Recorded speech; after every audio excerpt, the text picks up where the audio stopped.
Muy buenos días, queridos amigos, ¿cómo se encuentran el día de hoy? Mi nombre es Manuel Zambrano, soy el locutor de este maravilloso podcast que se transmite a través de diferentes plataformas, entre ellas Google Podcasts, Apple Podcasts, Spotify, Anchor y también en YouTube.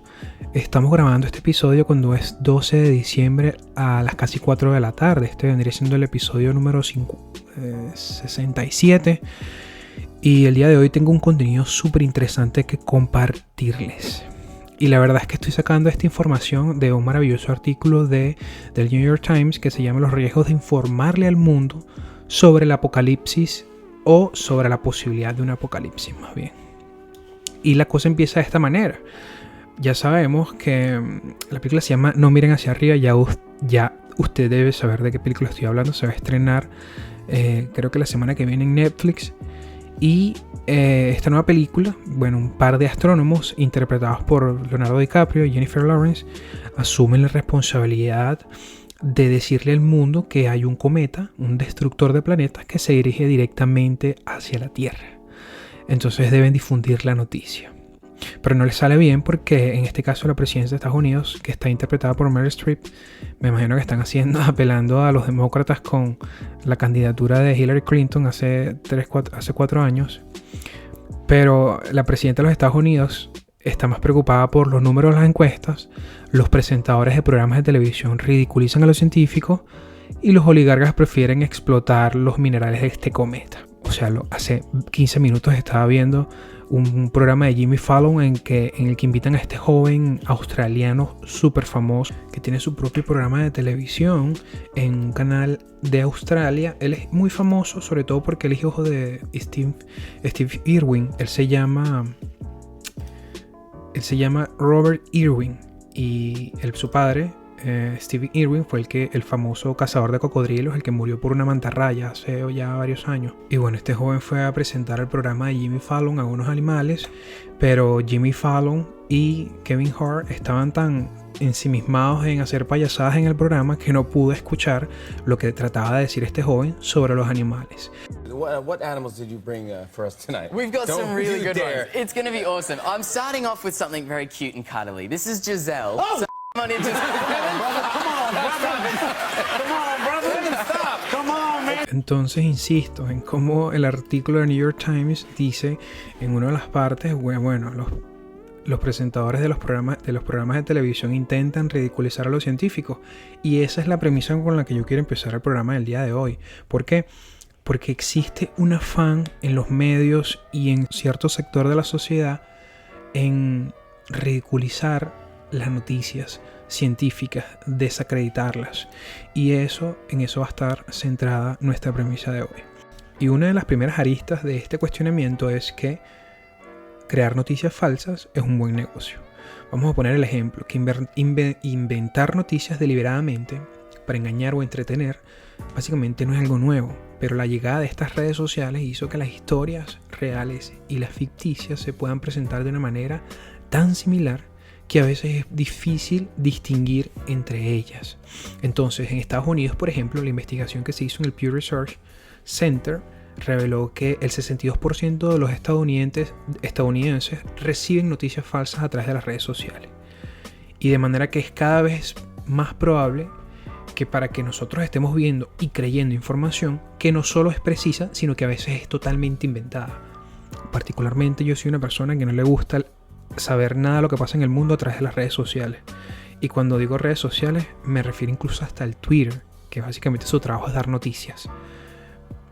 A menos que sea, por supuesto, una agencia de noticias de mucha reputación, que tú literalmente los sigues a ellos y ellos tuitean noticias. Pero de otro caso no es ni siquiera una opción. Peor ni hablar de los mensajes de WhatsApp que te manda tu tía, por ejemplo.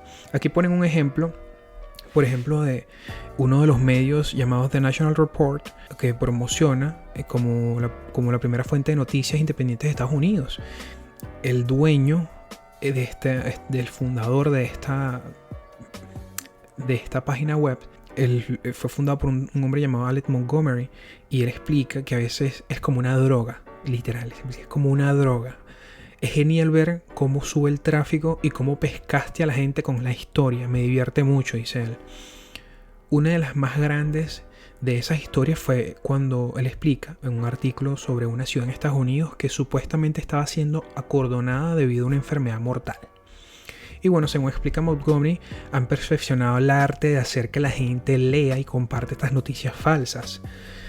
Y el nombre mismo pues, de esta página web es una fórmula para ellos. Tienes que tener un sitio para tus noticias falsas, pues, para que sea lo más legítimo posible. Bueno, nada más y nada menos. Ponga The National Report, el reporte nacional. Imagínense ustedes. Claro, suena como que algo que dice la verdad. Obviamente, el titular es clave. La gente deja de leer después del titular. Esto es lo que dice él. La gente deja de leer después del titular y 2 párrafos. Y él dice, así suena como una noticia legítima, pero después de eso, pues ridiculizar la historia y la gente igual no se va a dar cuenta porque la gente no lee, sino nada más los primeros párrafos. Yo lo he comprobado con mis podcasts. Yo puedo hablar sobre un fenómeno político, social o lo que sea, y publicas esto en grupos de Facebook, sobre todo cuando hubo las elecciones en Perú y Pedro Castillo y todos estos temas que son realmente muy candentes, ¿no? Y muy polémicos, el tema del aborto y este tipo de cosas. La gente no escucha lo que tienes que decir, la gente solo ve el título y empieza a opinadores de oficio, empiezan a escribir. Ni siquiera se toman la tarea de leer sobre el tema. Uno que hace la tarea de leer los 5 o 6 artículos y opinar sobre ellos, esta gente literalmente lo que hace es leer el párrafo y empiezan a opinar. Pero eso es parte de nuestro día a día, pues. Entonces, ¿por qué gente como The National Report hacen este tipo de cosas? Pues serias cantidades de dinero. Ellos explican aquí en la BBC que sitios como The National Report atraen publicidad de manera que puede ser muy lucrativo. Estas potencialmente abultadas recompensas seducen a los dueños de las páginas web a abandonar los chistes satíricos y a empezar a producir contenido más creíble que tiene la posibilidad de ser más ampliamente compartido. Es decir, que sale mejor que en vez de escribir chistes, los dueños de estas fuentes, de estas páginas web, empiezan a tirarle hacia las pseudonoticias, noticias que no son ciertas, pues, porque llaman más a gente. ¿Por qué? Porque muchas veces la verdad es aburrida de leerle también, ¿no? Sobre todo cuando hablamos de política. Y él dice, pues, que muchas de sus noticias, incluso por artículos, le dan $10,000 de revenue, de ganancia.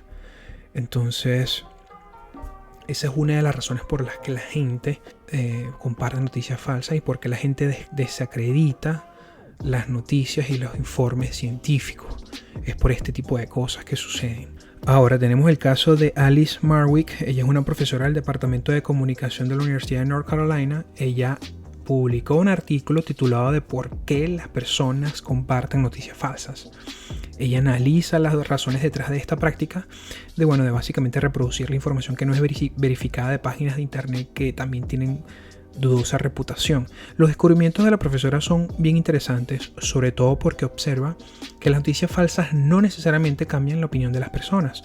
Pero bueno, las conclusiones de este estudio sobre por qué la gente comparte noticias falsas son las siguientes. Primero, las personas con pensamiento conservador e ideología de derecha son las que más comparten noticias falsas, sobre todo con temas de moral, racismo, violencia y bueno, cuando decimos violencia, sobre todo contra las mujeres e inmigración, ¿no? 2. Las personas de extrema derecha en Estados Unidos no confían en los grandes medios como CNN o como el New York Times.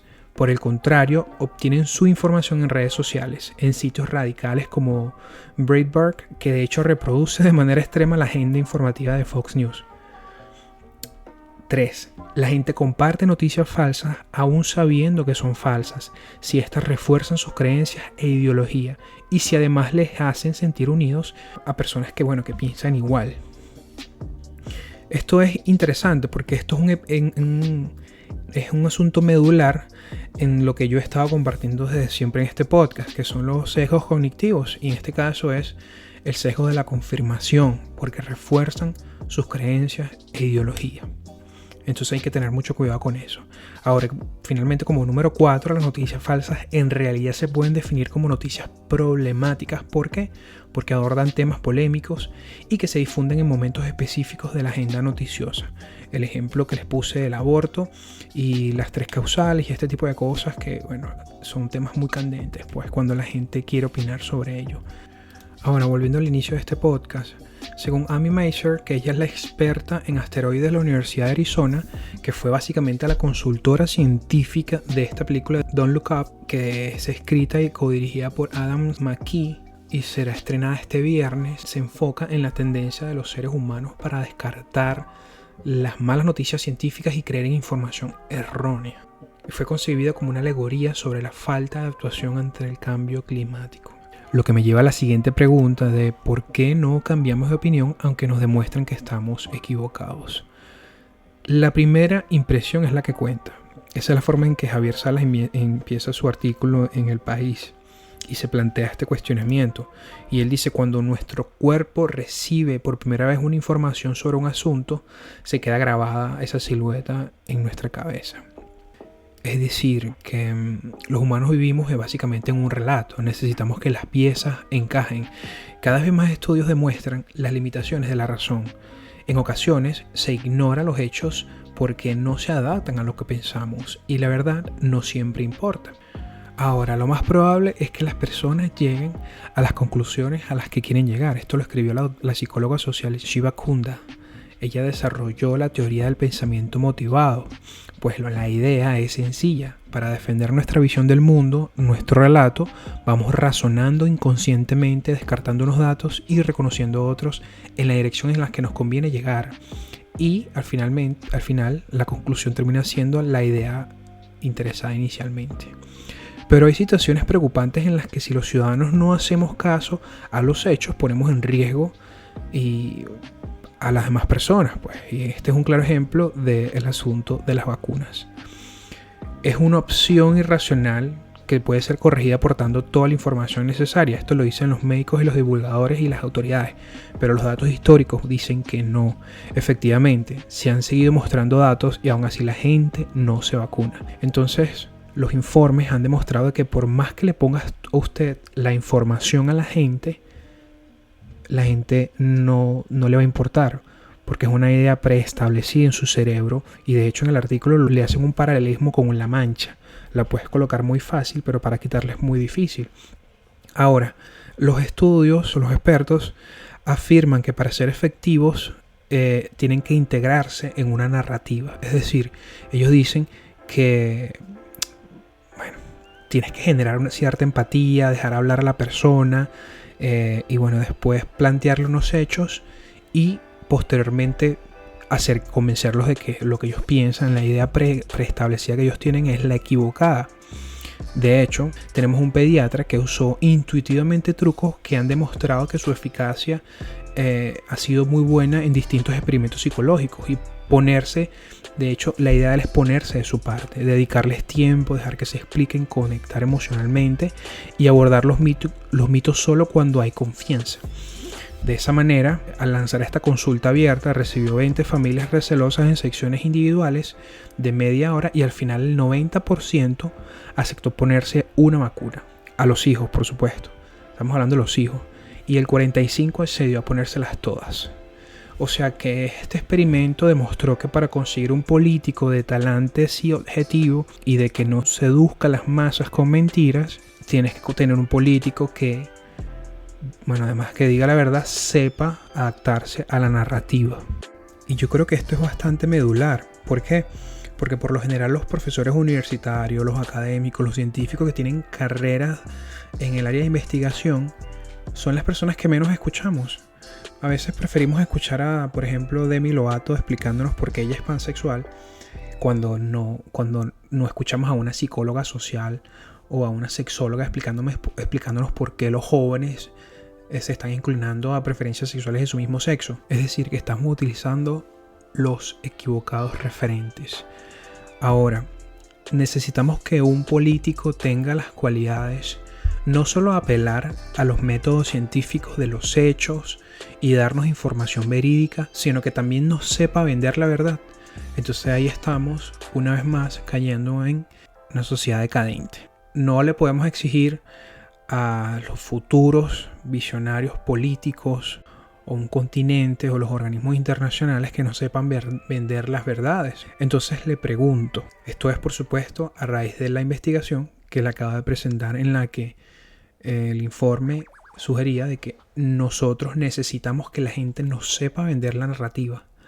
Ahora les pregunto, ¿ustedes creen que necesitamos políticos que nos sepan vender la verdad? ¿O nosotros como sociedad deberíamos aprender a discernir entre la información que es cierta y la que no es cierta? ¿Qué es más fácil o qué es mejor?